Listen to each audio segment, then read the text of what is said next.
நிலாவோட கூட பிறந்த தம்பி தான் பல்லவன். அந்த உண்மை நிலாவுக்கு தெரிஞ்சு அவங்க வந்துட்டு அதிர்ச்சி ஆகுறாங்க, கண் கலங்குறாங்க. இந்த சீரியல் பார்த்துக்கிட்டு இருக்கிறவங்க மறக்காம லைக் பண்ணுங்க, சப்ஸ்கிரைப் பண்ணுங்க, அனைவருக்கும் ஷேர் பண்ணுங்க. நிலா தங்கியிருக்கும் ஹாஸ்டல்ல தான் நிலாவை முன்னாடியே இழுத்து விட்டு போன அந்த அம்மா, அதாவது பல்லவனோட அம்மா வேலை பார்க்குறாங்க. அவங்க அங்கே க்ளீன் பண்ணுற வேலையில் இருக்காங்க. ஒரு நாள் நிலாவை அந்த ஹாஸ்டலில் பார்த்ததும் அதிர்ச்சி ஆகுறாங்க. எப்படியாவது இந்த பொண்ணை பார்த்து நம்ம எல்லா உண்மையும் சொல்லணும்னு அவங்க மனசு துடிக்குது. ஆனால் எப்படி நம்மளை அறிமுகப்படுத்துறதுன்னு அவங்களுக்கு தெரியல. காலையில் பேசலாம்னு பார்த்தா நிலா வேலைக்கு போயிடுறாங்க. சரி நைட்டு நேரம் பார்ப்போம்னு சொல்லிட்டு நிலா ஆஃபீஸ் விட்டு வரும் நேரத்துக்காக காத்துக்கிட்டு இருக்காங்க.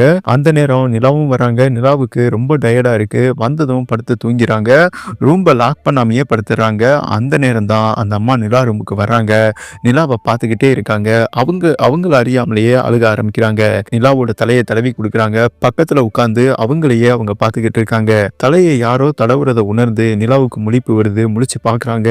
நிலா முழிச்சதை பார்த்ததும் அந்த அம்மா பதறி படக்குன்னு எந்திரிக்க பார்க்குறாங்க. ஆனால் நிலா அந்த அம்மாவின் கையை பிடிச்சிக்கிட்டு, அம்மா இருங்கம்மா ஒரு நிமிஷம், அன்னைக்கு என் மேலே இடிச்சிட்டு போனீங்களே நீங்கள் தானே அப்படின்னு கேட்குறாங்க. ஆமாம்மா நான் தான். இப்போ எதுக்குமா, அதுவும் இந்த நைட்டில் வந்துட்டு உங்களுக்கு என்ன வேலை அப்படின்னு கேட்க, இந்த ஹாஸ்டலில் தாம்மா நான் தங்கியிருக்கேன், நான் க்ளீன் பண்ணுற வேலை பார்த்துக்கிட்டு இருக்கேன் அப்படின்னு சொல்கிறாங்க.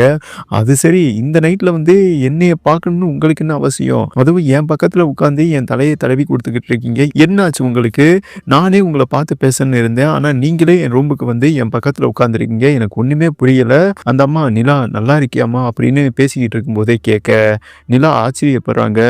என் பேர் உங்களுக்கு எப்படிம்மா தெரியும் அப்படின்னு கேட்குறாங்க. பெத்தவங்களுக்கு பிள்ளை பேர் தெரியாதாம்மா அப்படின்னு சொல்ல, குழப்பத்துடன் அம்மா நீங்கள் என்ன சொல்கிறீங்க அப்படின்னு நிலா வந்துட்டு கேட்குறாங்க.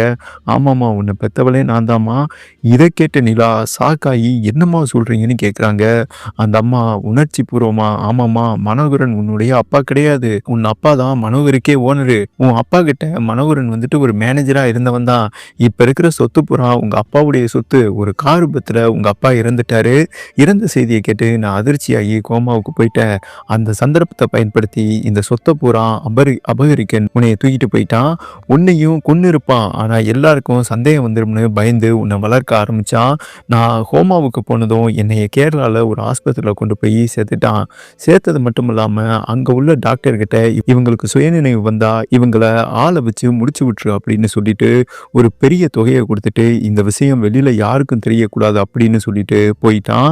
நான் கொஞ்ச நாள்லேயே ஹோமாவில் இருந்து நினைவுக்கு வந்துட்டேன். ஆனால் அந்த டாக்டருக்கு என்னை கொல்ல மனசு வரல.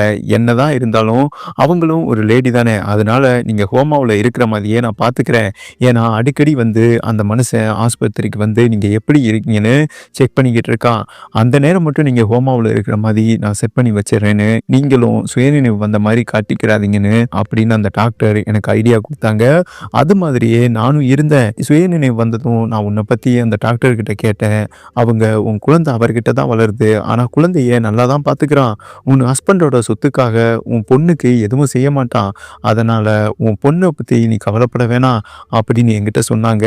நீ உயிரோடு இருக்கிற விஷயம் தெரிஞ்சா உன் உயிருக்கு ஆபத்து, உன் பொண்ணையும் கொன்னுடுவான், அதனால நீ எப்பயும் போல இங்கே இரு, இங்கே ஒரு வேலையை நீ வாட்டுக்க பார்த்துக்கிட்டு நீ இங்கே தங்கிடலாம் அப்படின்னு அந்த மேடம் சொன்னாங்க. உன் உயிருக்கு நான் கேரண்டி, இங்கே இருக்கிற வரைக்கும் உன்னை நான் பாதுகாப்பேன் அப்படின்னு சொன்னாங்க. அதனால தான் நான் எங்கேயும் போகாமல் இங்கே இருந்தேன். அதுக்கப்புறம் உன்னுடைய ஃபோட்டோவை அப்பப்போ என்னிடம் காட்டுவாங்க. உன் ஃபோட்டோவை பார்க்கும்போது எப்படியாவது நம்ம பிள்ளையை பார்த்துருவோம்னு நான் நினச்சிக்கிட்டே இருந்தேன். அப்போ தான் எனக்கு ஒரு ஐடியா கிடைச்சிது. நீ சென்னையில் இருக்கிற விஷயம் கேள்விப்பட்டு டாக்டர் அம்மாட்ட நான் சொல்லிட்டு தான் வந்தேன்.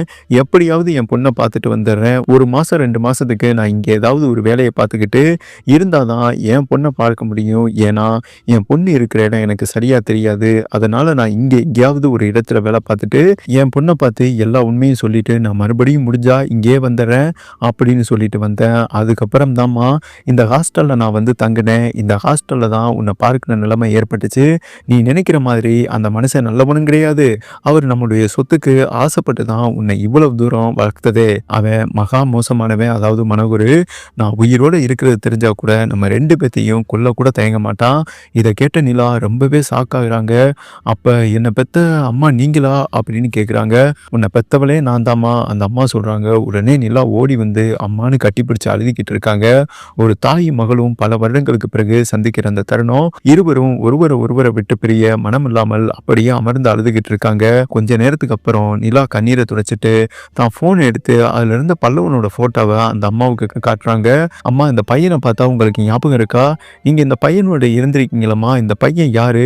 பல்லவனோட போட்டோவை பார்த்ததும் அந்த அம்மா பயங்கரமா அதிர்ச்சி ஆகுறாங்க. அவங்க உடம்பு அப்படியே நடுங்குது, கண்ணுல கண்ணீர் பெருகுது. அந்த அம்மா பதறி போய் அழுகுறாங்க.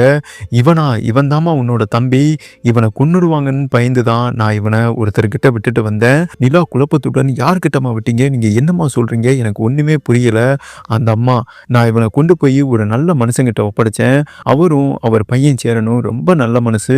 அவங்களோட குணத்தை பார்த்துட்டு தான் பல்லவனை குழந்தையா இருக்கும்போதே அவங்க கிட்ட ஒப்படைச்சேன். அவன் தான் உன்னோட கூட பிறந்த ஒரே தம்பி. இதை கேட்ட நிலாவுக்கு அதிர்ச்சியில வார்த்தையே வரல. தன்னோட சகோதரனு கூட தெரியாமலேயே பல்லவன் மேல அவ்வளவு பாசம் வச்சிருந்ததை நினைச்சு கதறி அழுகிறாங்க. அதனாலதான் பல்லவன் தெரிஞ்சோ தெரியாமலேயோ நம்ம மேல அவ்வளவு பாசமா இருந்தானா அப்படின்னு மனசுக்குள்ளேயே புலம்புறாங்க. நிலா அந்த அம்மாவை மறுபடியும் இறுக்கமா கட்டி பிடிச்சு 2 பேரும் கண்ணீரோடு அழுதுகிட்டு இருக்காங்க. இதுக்கப்புறம் என்ன நடக்க போகுதுன்னு இந்த சீரியலை பொறுத்திருந்து பார்க்கலாம். இந்த சீரியலை பார்த்துக்கிட்டு இருக்கிறவங்க மறக்காம லைக் பண்ணுங்க, சப்ஸ்கிரைப் பண்ணுங்க. நன்றி.